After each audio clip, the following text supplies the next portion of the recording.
in the Mercury Theater on air in The War of Worlds by H.G. Wells.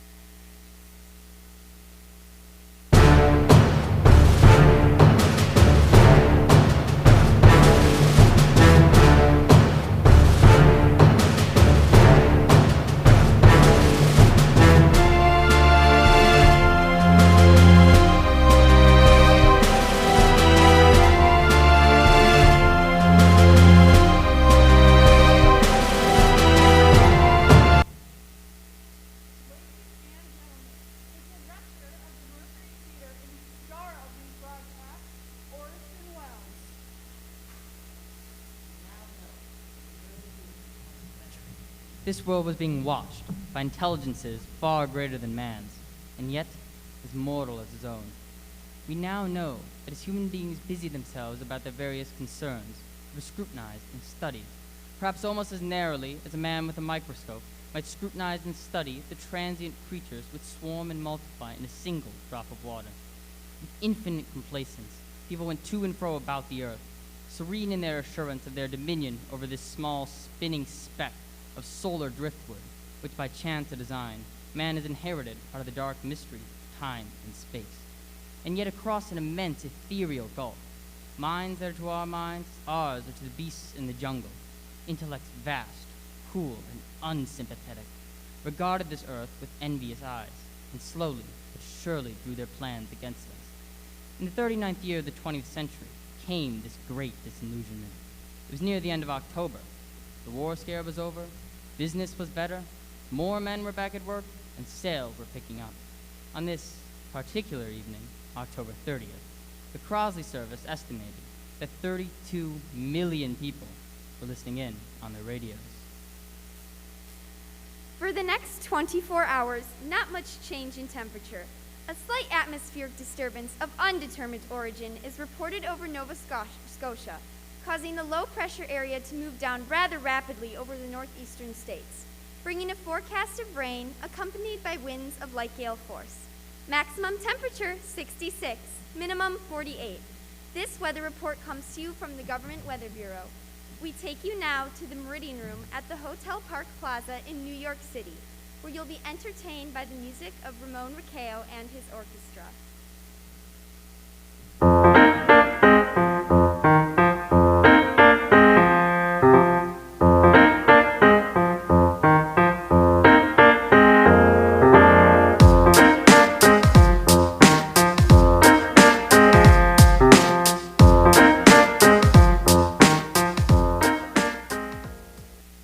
Good evening, ladies and gentlemen.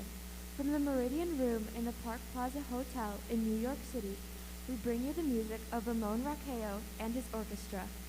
With a touch of the Spanish, Ramon Raqueo leads off with La Comparsita.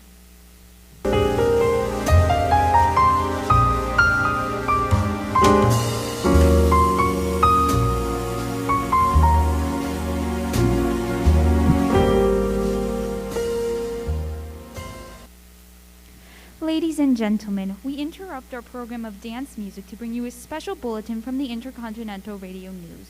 At 20 minutes before 8 Central Time, Professor Morris of the Macmillan University reports observing several explosions of incandescent gas occurring at regular intervals on the planet Mars. The spectroscope indicates the gas to be hydrogen and moving towards Earth with enormous velocity. Professor Pearson of the observatory at Princeton confirms Farrell's observations and describes the phenomenon as, quote, like a jet of blue flame shot from a gun, unquote. We return you now to the music of Ramon Raqueo playing for you in the Meridian Room of the Park Plaza Hotel situated in downtown New York.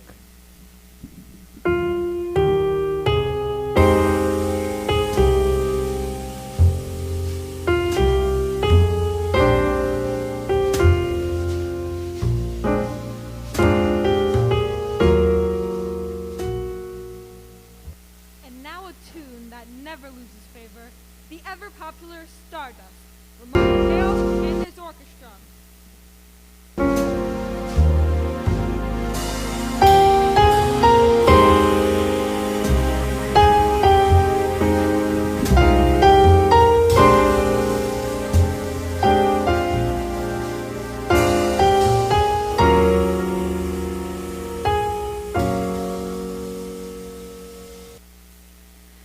Ladies and gentlemen, following on the news given in our bulletin a moment ago, the Government Meteorological Bureau has requested the large observatories of the nation to keep an astronomical watch on any further disturbances occurring on the planet Mars. To update you on this, due to the unusual nature of this occurrence, we have arranged an interview with noted astronomer Professor Pearson, who will give us his views on this event. In just a moment, we will take you to the observatory at Princeton, in Princeton, New Jersey. In the meantime, we return you to Ramon Raqueo and his orchestra.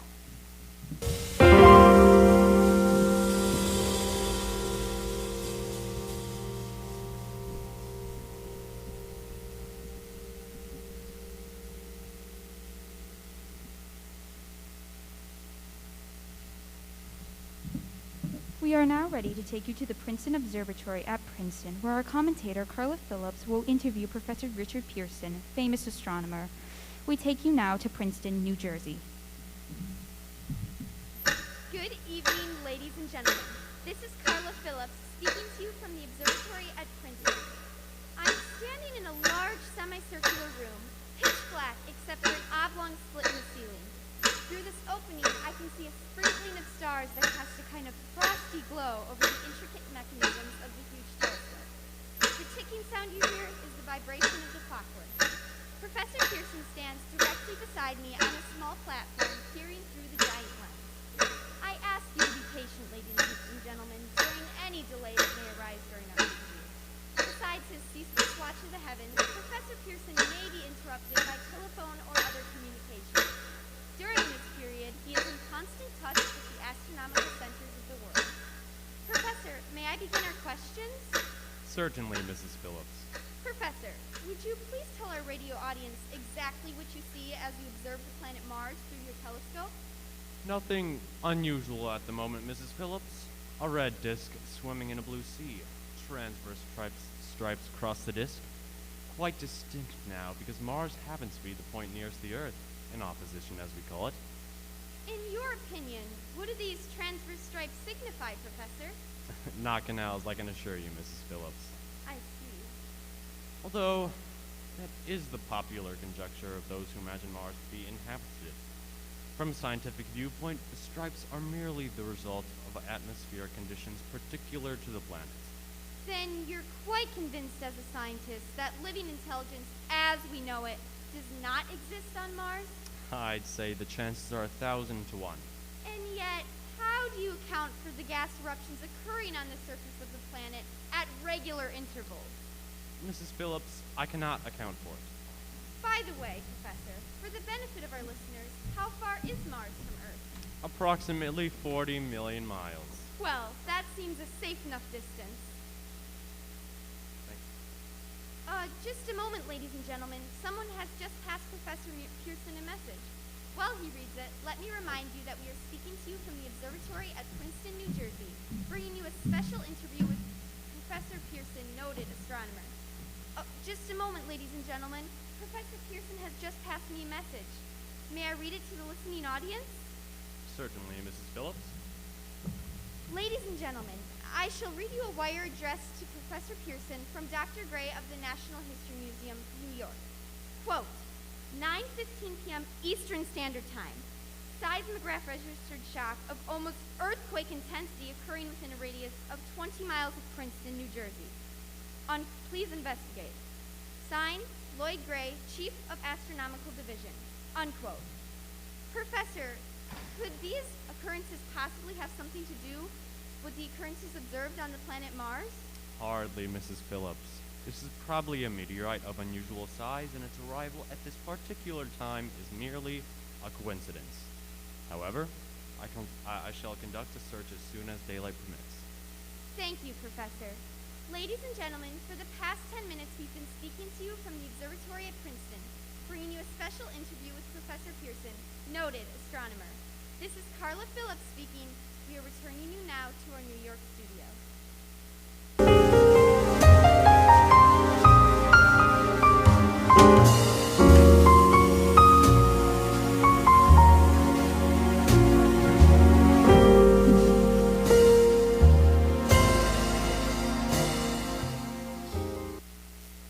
Ladies and gentlemen, here's the latest bulletin from the Intercontinental Radio News, Toronto, Canada. Professor Morris of the Macmillan University reports observing a total of 3 explosions occurring on the planet Mars between the hours of 7:45 p.m. and 9:20 p.m. Eastern Standard Time.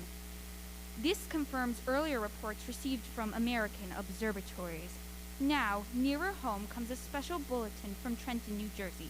It is reported that at 8:50, a large flaming object believed to be a meteorite fell on the farm in the neighborhood of Grover's Mill, New Jersey, 22 miles from Trenton. The flash in the sky was visible within a radius of several hundred miles, and the noise impact heard as far north as Elizabeth, New Jersey. We have dispatched a special mobile unit to the scene, where our commentator, Carla Phillips, will give you a word picture of the scene as soon as she can reach there from Princeton. In the meantime, we return you to the Meridian Room, where Bobby Millett and his orchestra will be offering us a program of dance music.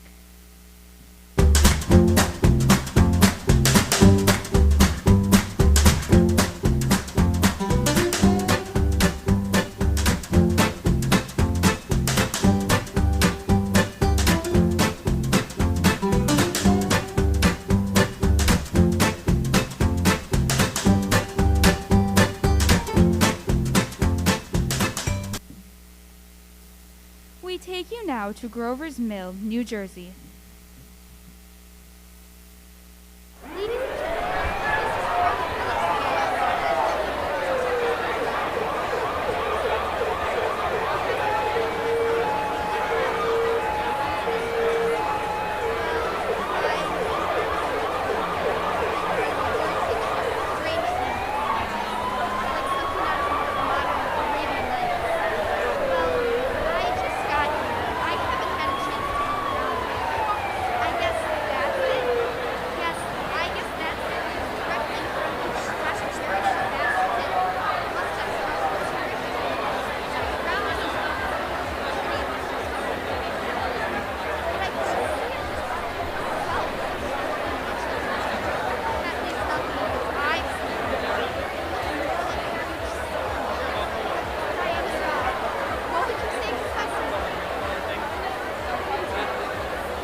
About 30 yards. About 30 yards. The metal on the sheath is, well, I've never seen anything like it. The color is sort of yellowish white. Curious spectators now are pressing close to the object in spite of the efforts of the police to keep them back. They're getting in front of my line of vision. Would you mind standing to one side, please? One side there, one side. Well, the police are pushing the crowd back. Here's Mr. Wilmuth, owner of the farm here. He may have some interesting facts to add. Mr. Wilmuth, would you please tell our radio audience as much as you remember of this rather unusual visitor that dropped in your backyard? Step closer, please. Ladies and gentlemen, this is Mr. Wilmuth. Well, I was listening to the radio. Closer and louder, please. Pardon me? Louder, please, and closer. Oh, yes, ma'am. Well, I was listening to the radio, and Professor Fellow was yapping on and on about Mars, so I was half dozing, half... Yes, Mr. Wilmuth. And then what happened? Well, as I were saying, I was listening to the radio kind of, halfways and just dozing off a little bit. Yes, Mr. Wilmuth. And then you saw something? Not first off, I heard something. And what did you hear? It's kind of hissing noise, like this. It's like a 4th of July rocket. Yes, then what? Well, I turned my head out the window, would have swore I was asleep and dreaming. Yes? Seen this kind of greenish streak in the sky. Then zingo! Something smacked the ground and knocked me clear out of my chair. Well, were you frightened, Mr. Wilmuth? Well, I ain't quite sure now. I reckon I was a little bit riled. Thank you, Mr. Wilmuth. Thank you very much. Do you want me to tell you some more? No. That's quite all right. That's plenty. Ladies and gentlemen, you've just heard Mr. Wilmuth, owner of the farm where this thing has fallen. I wish I could convey the atmosphere, the background of this fantastic scene. Hundreds of cars are parked in the field in back of us, and the police are trying to rope off the roadway leading into the farm, but it's no use. They're breaking right through. Car's headlights throw an enormous spotlight on the pit where the object's half buried. Now some of the more daring souls venture near the edge. Their silhouettes stand out against the metal sheen. One person wants to touch the thing. They're having an argument with the police. Now, ladies and gentlemen, there's something I haven't mentioned in all this excitement, but now it's becoming more distinct. Perhaps you've already caught it on your radio. Listen, please. You hear it? It's a curious humming sound that seems to come from inside the object. I'll move the microphone near. Now we're not more than 25 feet away. Can you hear it? Oh, Professor Pearson? Yes, Mrs. Phillips? Could you tell us the meaning of that scraping noise coming from inside the object? Possibly the unequal cooling of its surface. I see. Do you still think it's a meteor, Professor? I don't know what to think. The metal casing is definitely extraterrestrial, not found on this Earth. Friction with the Earth's atmosphere usually tears holes in the meteorite. This thing is smooth, and as you can see, it's in the shape of a cylinder. Just a moment, ladies and gentlemen. Something's happening. This is terrific. This end of the thing is beginning to flake off. The top is beginning to rotate like a screw, and the thing must be hollow. Ladies and gentlemen, this is the most extraordinary experience. Just a minute. Someone's crawling out of the hollow top. Someone or something. I can see peering out of there two luminous discs. Are they eyes? It might be a face. It might be...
until I can take a new position. Hold on, will you please?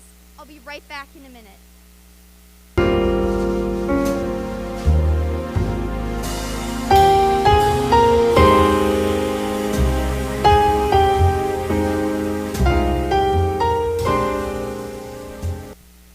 We are bringing you an eyewitness account of what's happening at Wilmeth Farm, Grover's Mill, New Jersey.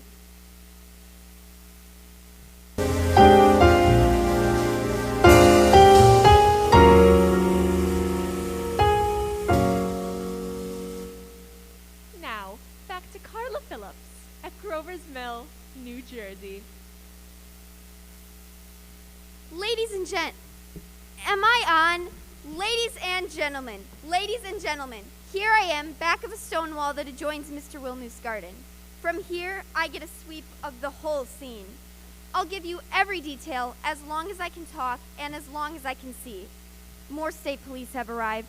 They're drawing up a cordon in front of the pit, about 30 of them. No need to push the crowd back now. They're willing to keep their distance. The captain is conferring with someone. We can't quite see who. Oh yes, I believe it's Professor Pearson. Yes, it is. Now they've parted, and the professor moves around one side studying the object, while the captain advances with two policemen with something in their hands. It's a white handkerchief tied to a pole. A flag of truce. If the creature knows what that means, what anything means. Just a minute, something's happening. One shape rises out of the pit. I can see a small beam of light against the mirror. What's that? There's a jet of flame springing from that mirror, and it leaps right at the advancing men. It strikes them head on. Good Lord, they're turning into flames!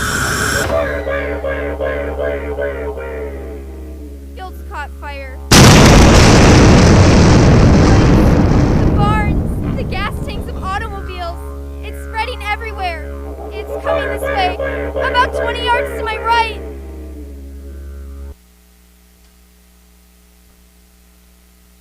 Ladies and gentlemen, due to circumstances beyond our control, we are unable to continue with our broadcast from Grover's Mill. Evidently, there's some sort of difficulty with our field transmission. However, we will return you to that point at the earliest opportunity. In the meantime, we have a late bulletin from San Diego, California. Professor Indelkopper, speaking at a dinner of the California Astronomical Society, expressed the opinions that the explosions on Mars are undoubtedly nothing more than severe volcanic disruptions on the surface of the planet. We continue now with our piano interlude.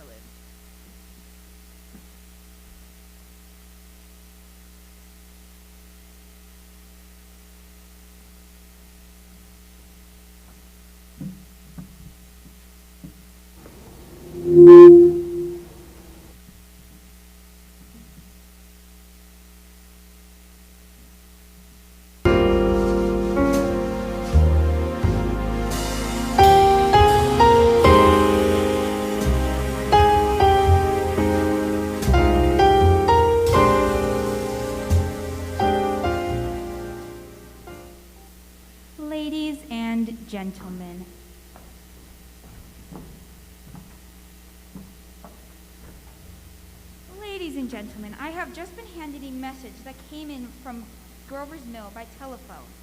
One moment, please.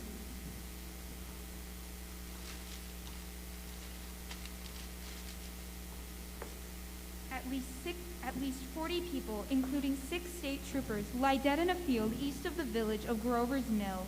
Their bodies burned and destroyed beyond all possible recognition. The next voice you will hear will be that of Brigadier General Montgomery Smith, commander of the state militia at Trenton. I have been requested by the governor of New Jersey to place the counties of Mercer and Middlesex as far west as Princeton and east to Jamesburg under martial law. No one will be permitted to enter these areas unless with a special pass issued by state or military authorities. 4 troops of state militia are proceeding from Trenton to Grover's Mill and will aid in the evacuation of homes within the range of military operations. Thank you. You have just been listening to General Montgomery Smith, commanding the state militia at Trenton. In the meantime, further details of the catastrophe at Grover's Mill are coming in. The strange creatures, after unleashing their deadly assault, crawl back into their pit and made no attempts to prevent the efforts of firemen to recover the bodies and extinguish the fire. The combined fire departments of Mercer County are fighting the flames which menace the entire countryside. We have been unable to establish any contact with our mobile unit at Grover's Mill, but we hope to be able to return you there at the earliest possible moment. In the meantime, we take you to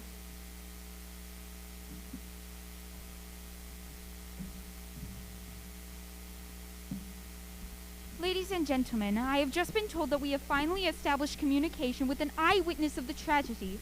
Professor Pearson has been located at a farmhouse near Grover's Mill where he has set up an emergency observation post. As a scientist, he will give you his explanation of the calamity. In a few moments, we will take you to Professor Pearson, brought to you by a direct wire. Professor Pearson? Of the creatures in the rocket cylinder at Grover's Mill, I can give no authoritative information, either to their nature, their origin, or their purpose here on Earth. Their destructive instrument, I might venture some conjectural explanation. For want of a better term, I shall refer to this mysterious weapon as a heat ray. It's all too evident that these creatures have scientific knowledge far in advance of our own. It's my guess that in some way they are able to generate an intense heat in a chamber of practically absolute no conductivity. This intense heat that they project in a parallel beam against any object they choose by means of a parabolic mirror of unknown composition, much as a mirror of a lighthouse projects a beam of light. This is my conjecture of the origin of the heat ray. Thank you, Professor Pearson. Ladies and gentlemen, here's a bulletin from Trenton. It is a brief statement informing us that the charred body of Carla Phillips has been identified in a Trenton hospital. Now, here's another bulletin from Washington, D.C. The Office of the Director of the National Red Cross reports 10 units of Red Cross emergency workers have been assigned to the headquarters of the state militia stationed outside of Grover's Mill, New Jersey. Here is a bulletin from the State Police, Princeton Junction. The fires at Grover's Mill and its vicinity are now under control. Scouts report all quiet in the pit, and there is no sign of life appearing from the mouth of the cylinder. Here is a special statement from Mr. Harriet McDonald, Vice President in charge of operations. Ladies and gentlemen, good evening. We have received a request from the state militia at Trenton to place at their disposal our entire broadcasting facilities. In view of the severity of this situation, and believing that radio has a responsibility to serve in the public interest at all times, we are turning over our facilities to state militia at Trenton. Thank you. We take you now to the field headquarters of the state militia near Grover's Mill, New Jersey. Attached to the state militia, now engaged in military operations in the vicinity of Grover's Mill. Situation arising from the reported presence of certain individuals of unidentified nature is now under complete control. The cylindrical object, which lies in a pit directly below our position, is now surrounded on all sides by 8 battalions of infantry. Without heavy field pieces, but adequately armed with rifles and machine guns, all cause for alarm, if such cause ever existed, is now entirely unjustified. The things, whatever they are, don't even venture to poke their heads above the pit. I can see their hiding place plainly in the glare of the searchlights here. With all the reported resources, these creatures scarcely stand up against heavy machine gun fire. Anyway, it's an interesting outing for the troops. I can make out their khaki uniforms crossing back and forth in front of the lights. With all the reported resources, these creatures scarcely stand up against heavy machine gun fire. There appears to be some slight smoke in the woods bordering the Millstone River. Probably fires started by campers. Well, we ought to see some action soon. One of the companies is deploying on the left flank. A quick thrust and it'll all be over. Now, wait a minute. I see something moving. No, it's nothing but a shadow. Now the troops are on the edge of the Wilmouth farm. 7,000 armed men are closing in on an old metal tube. A tub, rather. Wait, that wasn't a shadow. It's something moving. Solid metal. A kind of shield-like affair rising up out of the cylinder. It's going higher and higher. Why, it's standing on legs. Actually rearing up on a sort of metal framework. Now it's reaching above the trees and the searchlights are on it. Hold on. Ladies and gentlemen, I have a grave announcement to make. Incredible as it may seem, both the observations of science and the evidence of our own eyes leads to the inescapable assumption that those beings that landed in the Jersey farmlands tonight are the vanguard of an invading army from the planet Mars. The battle that took place tonight at Grover's Mill has ended in one of the most startling defeats ever suffered by an army in modern times. 7,000 men armed with rifles and machine guns pitted against a single fighting machine from the invaders from Mars. 120 known survivors. The rest strewn across the battle area from Grover's Mill to Plainsboro, crushed and trampled to death under the metal feet of the monster, or burned to cinders by its heat ray. The monster is now in control of the middle section of New Jersey and has effectively cut the state in half. Communication is down from Pennsylvania to the Atlantic Ocean. Railroad tracks are torn, and service from New York to Philadelphia is discontinued, except for routing some of the trains through Allentown and Phoenixville.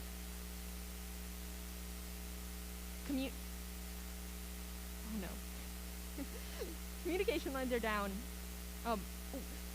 Highways to the north, south, and west are clogged with frantic human traffic. Police and army reserves are unable to control the mad flight. By morning, it is estimated that the fugitives will have swelled Camden, Trenton, and Philadelphia to twice their normal population. Martial law prevails throughout Pennsylvania and eastern Philadelphia and eastern New Jersey. Now, we take you for a special broadcast to Washington. On the national emergency, the Secretary of the Interior. Citizens of the nation, I shall not try to conceal the gravity of the situation that confronts the country. nor the concern of your government in protecting the lives and property of its people. However, I wish to impress upon you, private citizens and public officials, all of you, the urgent need of calm and resourceful action. Fortunately, this formidable enemy is still confined to a comparatively small area, and we may place our faith in the military forces to keep them there. In the meantime, placing our faith in God, we must continue our duties, each and every one of us, so that we may confront this destructive adversary with a nation united, courageous, and consecrated to the preservation of human supremacy on this earth. I thank you. You have just heard the Secretary of the Interior speaking from Washington. Bulletins too numerous to read are piling up in the studio here. We are informed that the central portion of New Jersey is blacked out from radio communication due to the effect of the heat ray upon power lines and electrical equipment. Here's a special bulletin from New York. Cables have been received from English, French, and German scientific bodies offering assistance. Astronomers report continued gas outbursts at regular intervals on the planet Mars. The majority voiced the opinion that the enemy will be reinforced by additional rocket machines. There have been several attempts made to locate Professor Pearson of Princeton, who's observed the Martians at close range. It is feared he was lost in the recent battle. Langham Field, Virginia. Scouting planes report 3 Martian machines visible above treetops, moving north toward Somerville with the population fleeing ahead of them. The heat ray is not in use. Although advancing at express train speed, the invaders picked their way carefully. They seem to be making a conscious effort to avoid destruction of cities and countryside. However, they stopped to uproot power lines, bridges, and railroad tracks. Their apparent objective is to crush resistance, paralyze communication, and disorganize human society. Here's a bulletin from Basking Ridge, New Jersey. Coon Hunters has stumbled upon a second cylinder similar to the first, embedded in the Great Swamp 20 miles south of Morristown. Army field pieces are proceeding from Newark to blow up the invading unit before the cylinder can be opened and the fighting machine break. They are taking up a position in the foothills of the Watchung Mountains. Another bulletin from Langham Field, Virginia. Scouting planes report enemy machines, now 3 in number, increasing speed northward, kicking over houses and trees in their evident haste to form a conjunction with their allies south of Morristown. Machines also sighted by telephone operator within 10 miles of the playing field. Here's a bulletin from Winston Field, Long Island. A fleet of Army bombers carrying heavy explosives flying north in pursuit of enemy. Scouting planes act as guides. They keep the speeding enemy in sight. Just one moment, please, ladies and gentlemen. We've run special wires to the artillery line and adjacent villages to give you direct reports in the zone of the advancing enemy. We take you now to the battery of the 22nd Field Artillery, located in the Watchung Mountains. Range, 32 meters. 32 meters. Projection, 29 degrees. 29 degrees.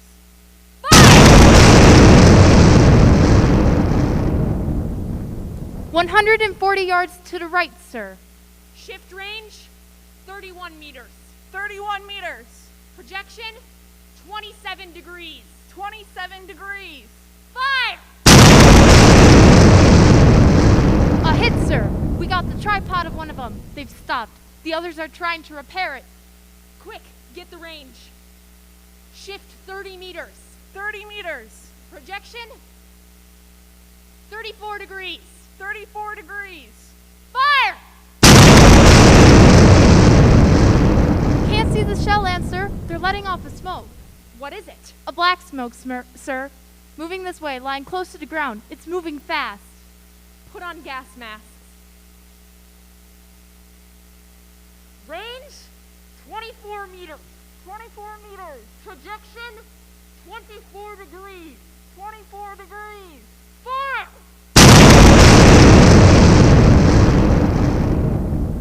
Still can't see, sir. The smoke's coming near. Quick, get the range. 23 meters. 23 meters. 23 meters. Projection, 22 degrees. 22 degrees. 22 degrees.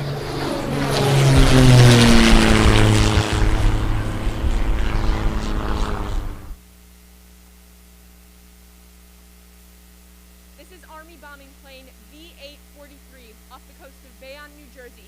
Lieutenant Vogt, commanding 8 bombers. This is reporting to Commander Farfax, Langham Field.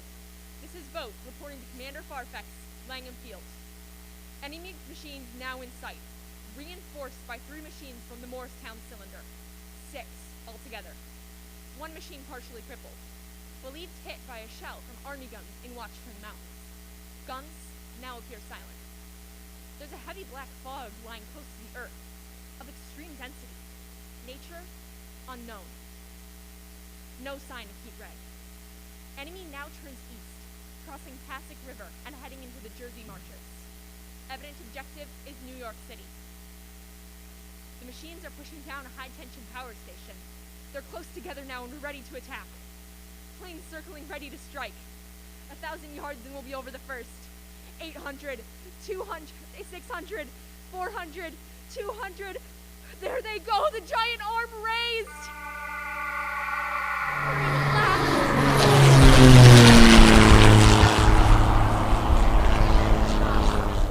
Only one thing left. Drop on them. Plane and all. We're diving on the first one. Now the engine's gone. 8!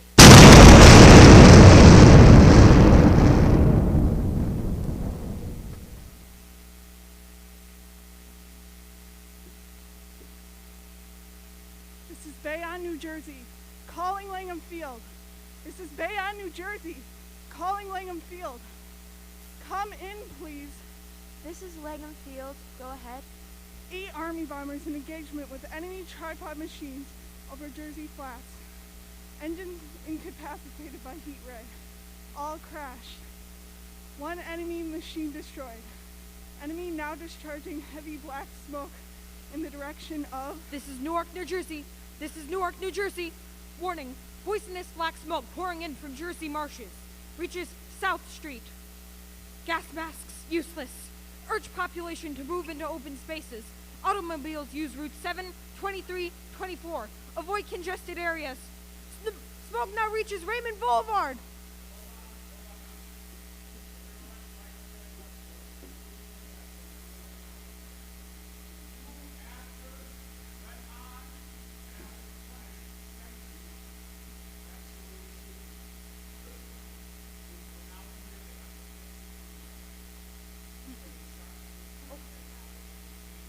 I was never given a hat.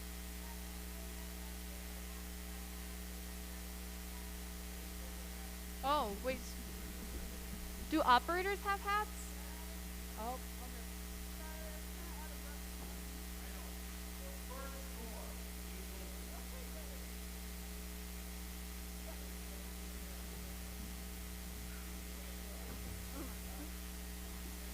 Yeah.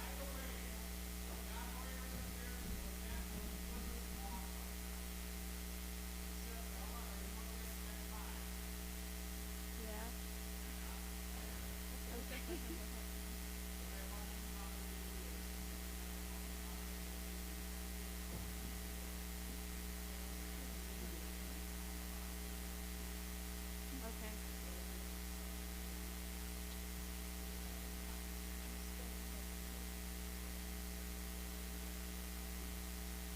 Where are we starting? Oh, okay. Okay.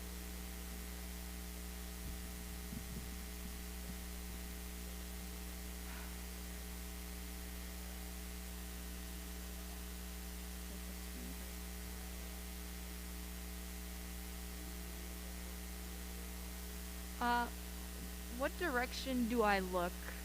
Just, I can't see anything. We're just here. Just look straight forward. Okay.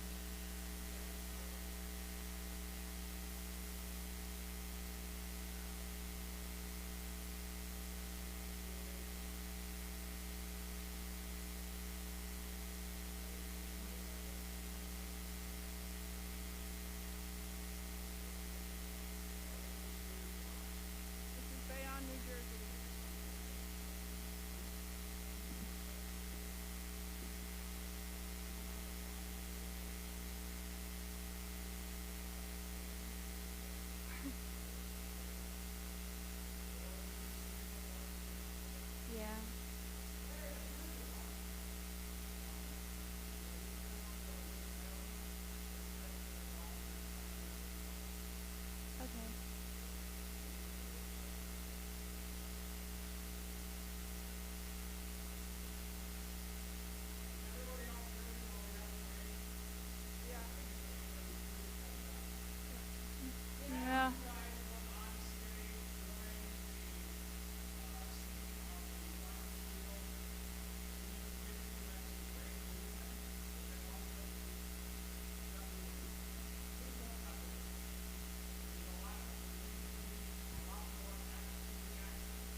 Like, in general, when I do this scene, do I wait for my light to turn on? Okay, just want to make sure.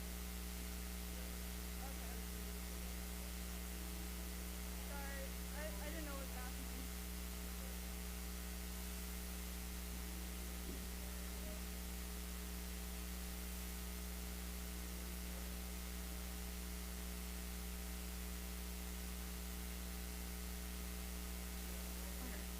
This is Bayonne, New Jersey, calling Langham Field. This is Bayonne, New Jersey, calling Langham Field. Come in, please. This is Langham Field. Go ahead. 8 Army bombers in engagement with enemy tripod machines over Jersey Flats. Engines incapacitated by heat ray. All crashed. One enemy machine destroyed. Enemy now discharging heavy black smoke in direction of... This is Newark, New Jersey. This is Newark, New Jersey. Warning. Poisonous black smoke pouring in from Jersey marshes.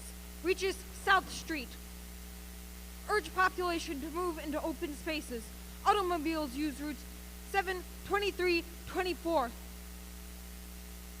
2X2L, calling CQ. 2X2L, calling CQ. 2X2L, calling 8X3R. Come in, please. This is 8X3R coming back at 2X2L. How's reception? How's reception? K, please? Where are you, 8X3R? What's the matter? Where are you?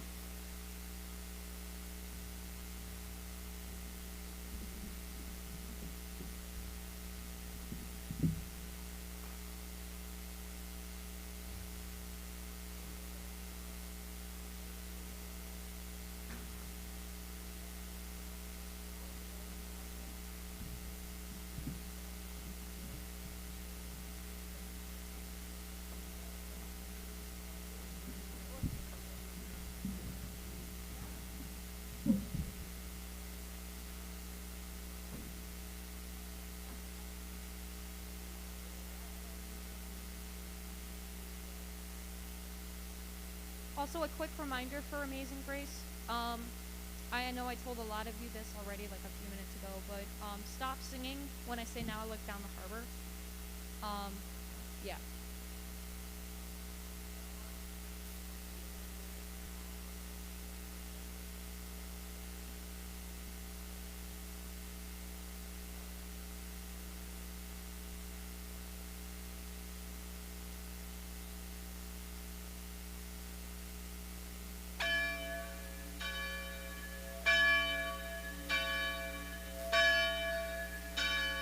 I'm speaking from the roof of the Broadcasting Building, New York City. I'm speaking from the roof of the Broadcasting Building, New York City. The bells you hear are ringing to warn the people to evacuate the city as the merchants approach. Hutchinson River Parkway has been open for traffic, but stay away from the bridges. They're jammed. All manner of communication with Jersey Shore closed 10 minutes ago. No more defenses. Our army is wiped. Artillery, Air Force, everything. Wiped. This may be our last broadcast. We'll stay here till the end.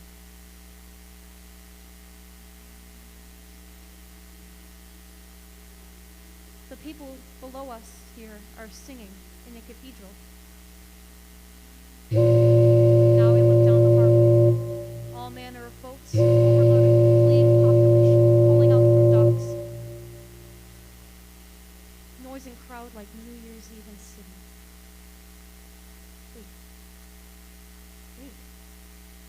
Wait a second. The enemy is now inside above the palisades. Five great machines. The first one crosses the river. I can see it from here. waiting the Hudson like a man waiting through a brook. I have a bulletin here with me. It states that Martian cylinders have been falling all over the country. One in Buffalo, Chicago, St. Louis. They seem to be timed in space. Now the first one reaches the shore. He stands watching, looking over the city. His steel, cowlish head is even with the skyscrapers. They rise like a new line of towers on the city's west side.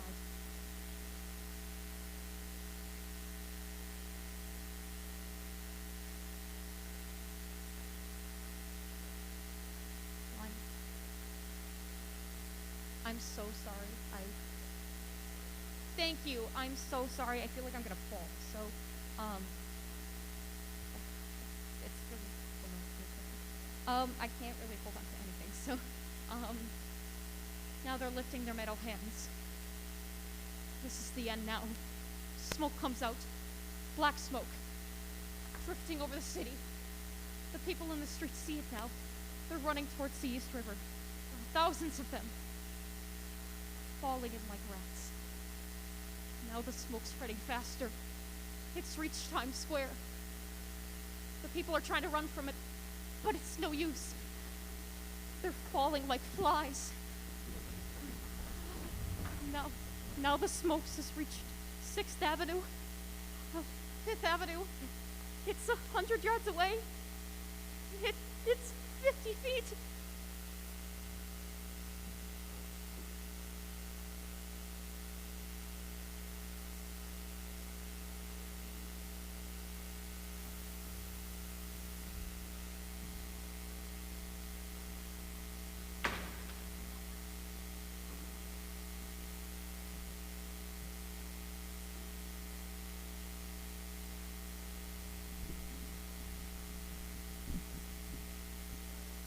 Oh, are we just skipping the bells and the horns?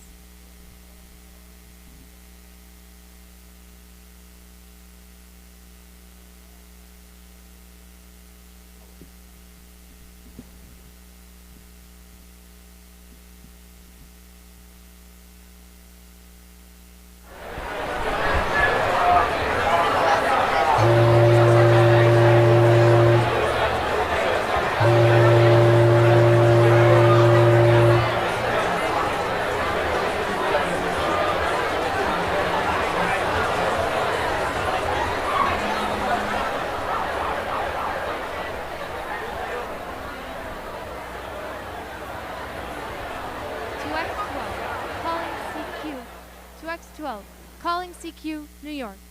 Isn't there anyone on air? Isn't there anyone on air? Isn't there anyone?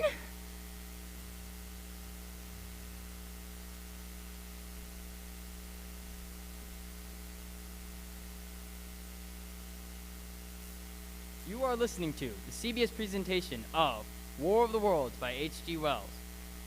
I messed that up. Can I restart? Yeah, I messed that up. I supposed to do the Mercury Theater and Orson Welles first. You are listening to the CBS presentation of Orson Welles and the Mercury Theater on the Air in the original dramatization of H.G. Wells' War of the Worlds. The performance will continue after a few minutes. This is the Columbia Broadcasting System.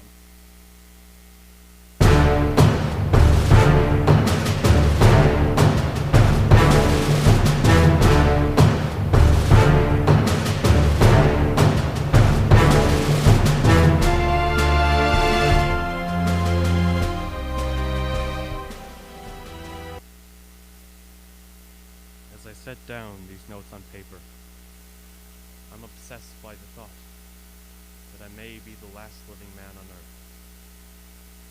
I've been hiding in this empty house near Grover's Mill, a small island of daylight cut off by the black smoke from the rest of the world. All that happened before the arrival of these monstrous creatures now seems part of another life. A life that has no conductivity with the present. Furtive existence of the lonely derelict who pencils these words on the back of some astronomical notes bearing the signature of Richard Pearson. I look down on my blackened hands, my torn shoes, my tattered clothes, and I tried to connect them with a professor who lives in Princeton. And on the night of October 30th, glimpsed through his telescope an orange splash of light on a distant planet. My wife, my colleagues, my students, my books, my observatory, my world. Where are they? Did they ever exist? Am I Richard Pearson? What day is it? Do days exist without calendars? Does time pass when there are no human hands left to wind the clocks?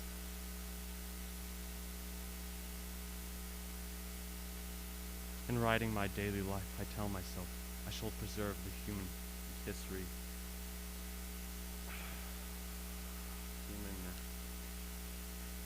I shall preserve human history between the dark covers of this little book that was meant to record the movements of the stars, but to write I must live. And to live, I must eat. I find moldy bread in the kitchen, and an orange not too spoiled to swallow. I keep watch at the window. From time to time, I catch sight of a Martian above the black smoke. Smoke still holds the house in its black coil, but at length there is a hissing sound, and suddenly I see a Martian mounted on his machine, spraying the air with a jet of steam as if to dissipate the smoke. I watch in a corner as his huge metal legs nearly brush against the house. Exhausted by terror, I fall asleep. It's morning. Morning. Sun streams in the window. The black cloud of gas has lifted, and the scorched meadows to the north look as though a black snowstorm has passed through them. I venture from the house. I make my way to a road. No traffic. Here and there a wrecked car, baggage overturned, a blackened skeleton. I push on north. For some reason, I feel safer trailing these monsters than running away from them, and I keep a careful watch. I have seen the Martians feed. Should one of their machines appear over the top of the trees, I'm ready to fling myself flat on the earth. I come to a chestnut tree. October. The chestnuts are ripe. I fill my pockets. I must keep alive. 2 days I wander in a vague northerly direction through a desolate world. Finally, I notice a living creature. A small red squirrel in a beech tree. I stare at him in wonder. He stares back. I believe at that moment the animal and I share the same emotion. The joy of finding another living being. I push on north. I find dead cows in a brackish field, and beyond the charred ruins of a dairy, the silo remains standing guard over the wasteland like a lighthouse deserted by a sea. Astride the silo perches a weathercock. The arrow points north. Next day, I come to a city vaguely familiar in its contours, yet its buildings strangely dwarfed and leveled off, as if a giant had sliced off its highest towers with a capricious sweep of his hand.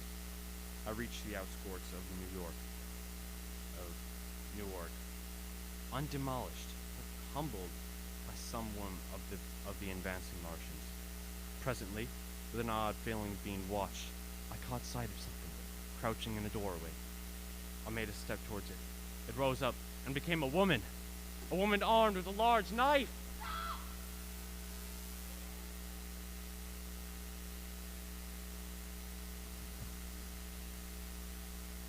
Right. Thank you. Come on, James. I'll redo my entry.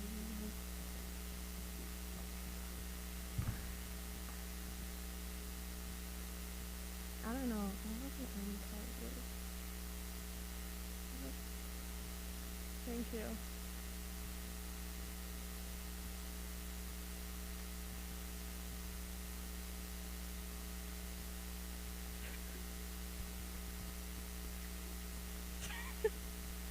I gotta fillet my fish.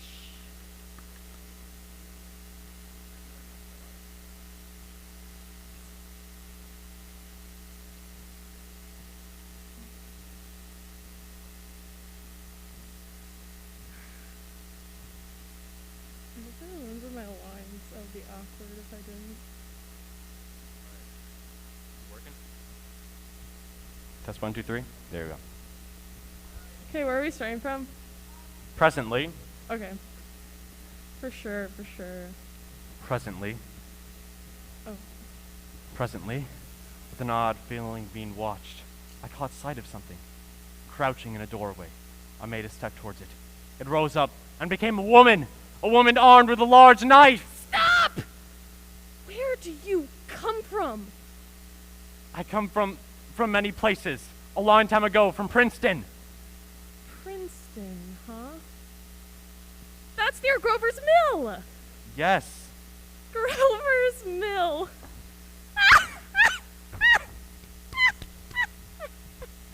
There's no food here.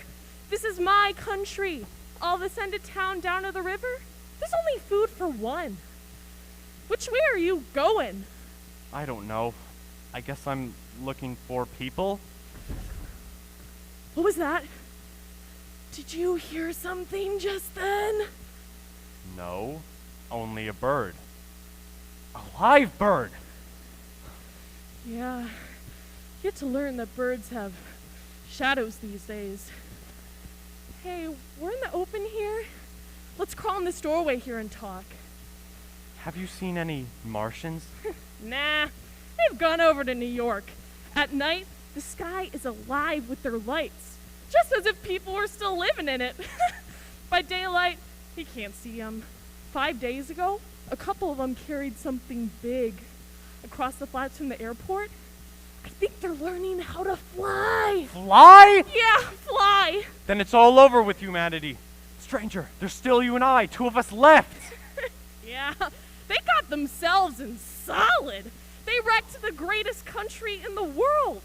Those green stars, they're probably falling somewhere every night. They've only lost one machine. There isn't anything to do. We're done. We're licked. Where were you? You're in uniform. Yeah, what's left of it. I was in the militia. National Guard. That's good. There wasn't any war, any more than there's war between men and ants. Yes, but we're edible ants. Found that out. What'll they do with us? I've thought it all out. Right now, we're caught as we're wanted. The Martian only has to go a few miles to get a crowd on the run. But they won't keep on doing that. They'll begin catching us systematic-like, storing the best and keeping us in cages and things. They haven't begun on us yet. Not begun? Not begun? All that's happened so far is because we don't have sense enough to keep quiet, bothering them with guns and such stuff, and losing our heads and rushing off into crowds. Now, instead of our rushing around blind, we gotta fix ourselves up. Fix ourselves up according to the way things are done now. Cities, nations, civilization, progress, done. Yes, but if so, what is there to live for? Well, there won't be any more concerts for a million years or so. And no nice little dinners at restaurants. If it's amusement you're after, I guess the game's up. What is there left? Life! That's what!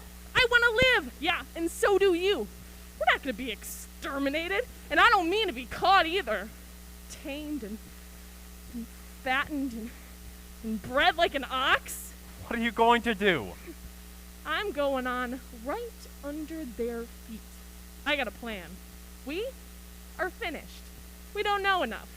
We gotta learn plenty before we got a chance. And we gotta live and keep free while we learn, see. I thought it all out, see. Tell me the rest. Well, it isn't all of us that are made for wild beasts, and that's what it's got to be. That's why I watched you. All these little office workers that used to live in these houses, they'd be no good. They don't have any stuff in them. They used to run off to work. I've seen hundreds of them, running to catch their commuter's train in the morning, afraid they'd be canned if they didn't. running back at night, afraid they won't be home in time for dinner. Lives insured and lives invested in cases of accidents. Yeah. And on Sundays, worried about the hereafter. The Martians will be a godsend for those guys. Nice, roomy cages, good food, careful breeding, no worries. Yeah, and after a week or so running about the fields with empty stomachs, they'll come and be glad to be caught.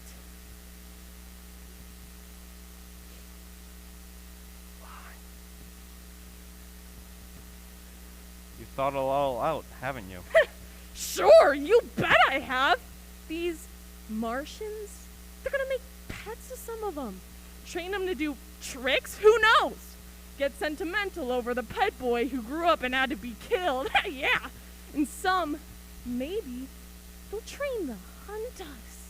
No, that's impossible. No human being. Yes, they will. There's men who do it gladly. If one of them ever comes after me, though, why? In the meantime, you and I and others like us, where are we going to live while the Martians own the Earth? I thought it all out. We'll live underground. I've been thinking about the sewers under New York. There are miles and miles of them. The main ones are big enough for anybody. And there's cellars, vaults, underground storerooms, railway tunnels, subways. You begin to see, eh? We'll get a bunch of strong fellas together. No weak ones. That rubbish out. As you meant me to go? Well, I gave you a chance, didn't I? We won't quarrel about that. Go on. Well, we gotta make safe spaces for us to stay and see. Get all the books we can. Science books. That's where men like you come in, see. We'll raid the museums. We'll even spy on the Martians. May not be so much we have to learn before. Listen, just imagine this. 4 or 5 of their own fighting machines suddenly start off. Heat rays right and left. And not a Martian in them. Not a Martian in them, see? But humans. Humans who've learned the way how. It may even be in our time.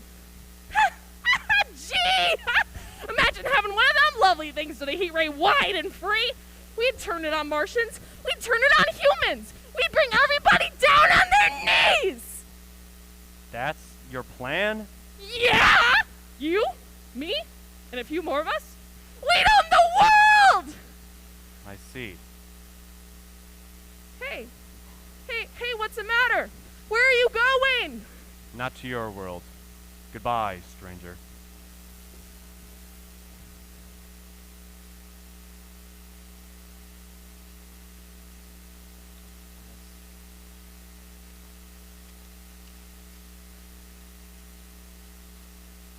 Well, after parting with the artillerymen, I came at last to Holland Tunnel.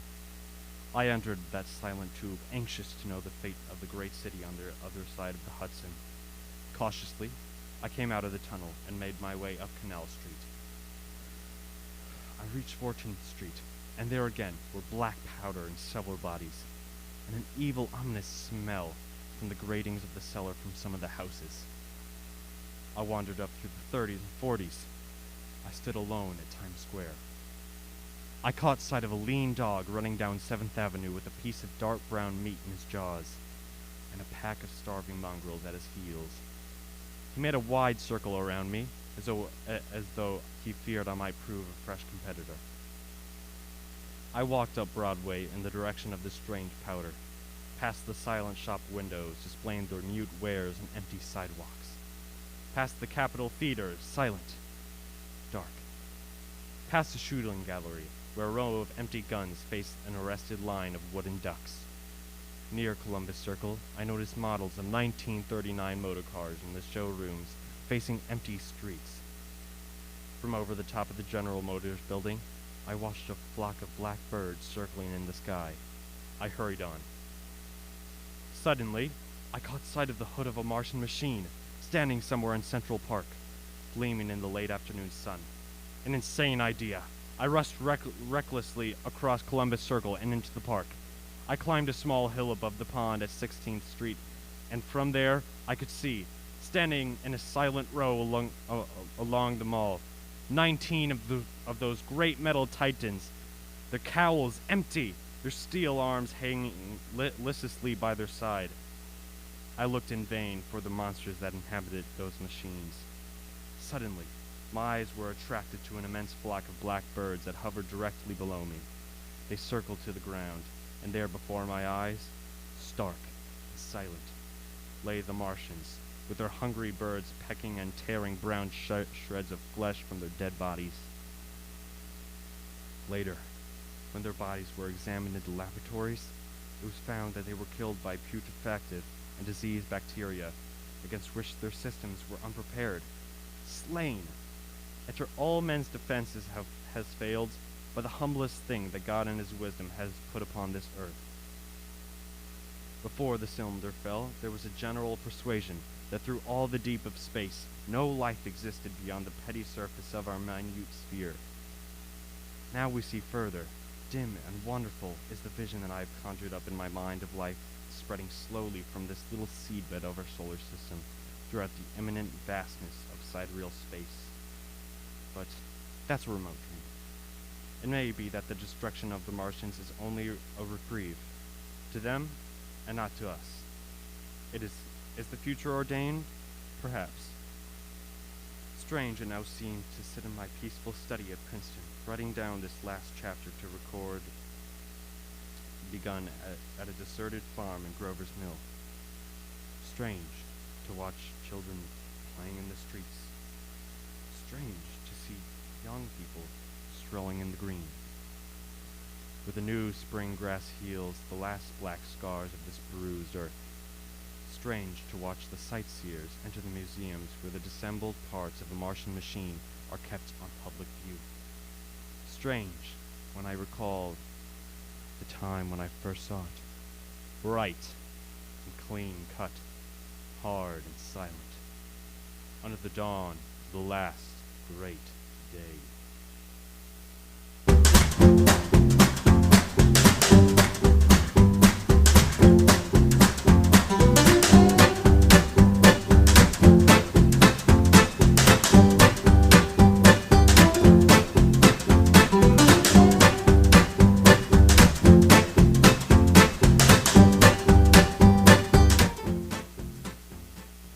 Ladies and gentlemen, this is Orson Welles, breaking character to assure you that War of the Worlds has no further significance than as the holiday offering it was initially intended to be. The Mercury Theater's radio version of dressing up in a sheet, jumping out of a bush, and saying boo. Starting now, we can soap all your windows and steal your garden gates by tomorrow night. So, we do the next best thing. We completely annihilated your world in front of your very ears and utterly destroyed the CBS. You will be relieved, I hope, to learn that we didn't mean it, and that both institutions are still open for business. Well, goodbye and good night, everyone.